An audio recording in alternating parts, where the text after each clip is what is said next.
morning, namaste. This is Sayali Kelkar. Welcome to my channel. Friends, today I want to talk about some important topic that most of us are struggling with, and that is about how to forgive ourselves. Most of the clients that I deal with in my counseling sessions, one of the key factors that stops them from being their full potential is some sort of guilt or a heavy emotion that they are holding on to, and they're not able to move past that guilt. A lot of us have done a lot of things in our life. We call a lot of our experiences as our mistakes, and we are not able to let go of these mistakes that we have done in our life. Well, we are labeling them as mistakes. From my perspective, they are the experiences that were necessary for you.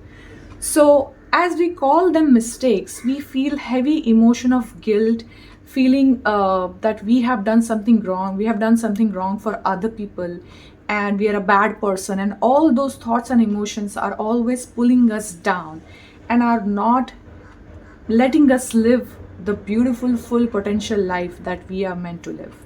So, I'm going to give you 3 ways in which you can move past the feelings of guilt, or you can learn how to forgive yourself. You can learn how to love yourself back.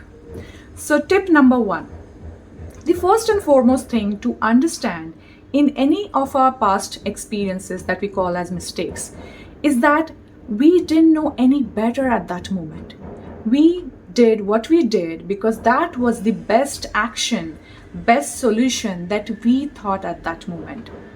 Now that we look back at that experience in a retrospect, we understand that it wasn't the best. But at that moment, we did not have the capacity to behave in a better way. We did not have the tools, the understanding, or the wisdom to do something different. And so we did what we did as per our best abilities. When we see ourselves in the process of growth and evolution, we know that we are always actually trying to do our best. Imagine this, if we knew that we could behave in a certain different way, why would we choose something that is lesser? The only reason is we don't know how. We haven't yet learned it. We haven't yet practiced it. Imagine yourself like when you were learning to ride a bicycle. Were you able to go at high speed on the cycle in the first attempt? No. In fact, you fell down many times. You first had to master how to balance the bicycle, and then you were able to get the speed. So, same way in terms of our behaviors, in terms of our ways of expressing ourselves, we all are still learning. And of course, we fall down, we have our failures and we have our mistakes. And the best way to use those mistakes is to learn from them and see them as the stepping stone. And that's my tip number 2. Understand that every single mistake, every single failure that you have done in your life was actually the most important experience and the most necessary experience of your life. Yeah, that's right. It's necessary because unless and until you have certain experiences that make you feel like you have failed, you cannot grow. My dear friends, all human beings learn from and grow from failures. That's the only way we learn.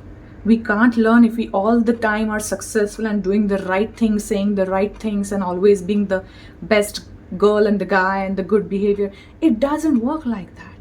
We all are finding our ways. We all are learning through this experience. If we knew everything all the time, why are we having this experience on earth? We are here to learn and evolve. And that is why all the experiences of failure are the most important and most necessary experiences of our life. Now, if you're not going to make use of these experiences, if you're not going to learn from them, yes, then they become your trap and you keep creating them again and again and again and keep suffering them. But instead of looking at those experiences as sufferings or something bad or something that you don't want to think about or you want to delete from your life, you have to look at them for what they are. They are your stepping stones. They are your opportunities for learning. They are your opportunities for evolution of your consciousness. And the last tip that I want to give you, my friends, is that as it was a learning experience for you, you may think that you have hurt somebody in the process. You have done something wrong towards somebody else, and you are not able to move past that. Whatever you think, my dear friends, it was also the necessary experience for the other person. If there is other person involved, other parties involved, some other organizations involved, whoever gets affected by an experience, believe me, it was also necessary for them for their own growth. So when you understand that all of us are getting affected and creating these experiences for ourselves because we are learning and growing from them, we are able to feel love for ourselves, for all the people involved in the experience, and we are also able to feel gratitude.